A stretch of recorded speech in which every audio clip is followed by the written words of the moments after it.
Chizukuru chashe naumbira yandakabopa panapa ndoumbira svinuka idzidzi ndo inonzi nyabango.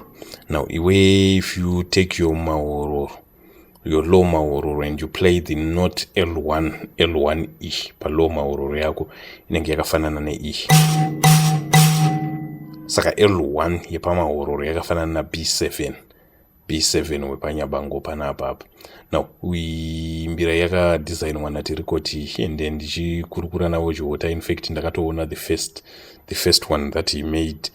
Vanoti kana ukaridza masong ana mahororo anakarigamombe nanyamaropa anatadzungaira anorohwa achibva panapa ende une mbira yagwariva hombe ende maakuridza zvespeed zviya nekunyatsotshonda manotes unoneta because unenge uchiconcentrate on kumuvha uchiridza kunoku kusenta kwegwariva.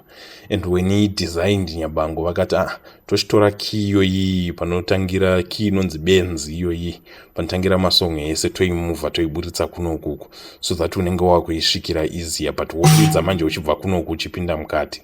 And so according to chihota, nyabango is an easier mbira to play, especially kana uchida kutsonda mabhesi because unenge uchiridza uchibva pakey uchipinda mukati. Ende ndakatoona the first mbira racho ravakadesigna soundboard vakatora wood bench pranga ranga riri pabench, saka it was a very wide one and vakagara nayo mbira iyoyo for a long time.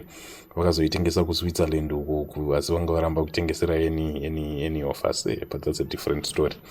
Now so ukaridza mahororo uchibva nekunokuku inobuda slightly different because anachipindura dzino idzi dzinenge dzapari different because warearrange gwariva and mamwe manotsi anenge apari slightly different, saka vanogona kuteerera vanokudza vako kuti ndiwayo manotsi emahororo, but kana aridzwa neipapa song inenge yakunzi pasi mupindu because of unique attributes tunenge twapo itwo.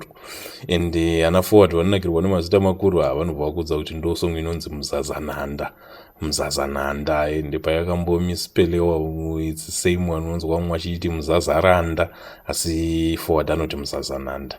Saka handoda ngokutidzira zvangu mahororo, ungonzwa kuti mahororo inobuda nepakasiyana asi tichitesta zvedu mbira yangu nyabango iyi takagadzirirwa nachihota aTirikoti. Reka tiridze tinzwe.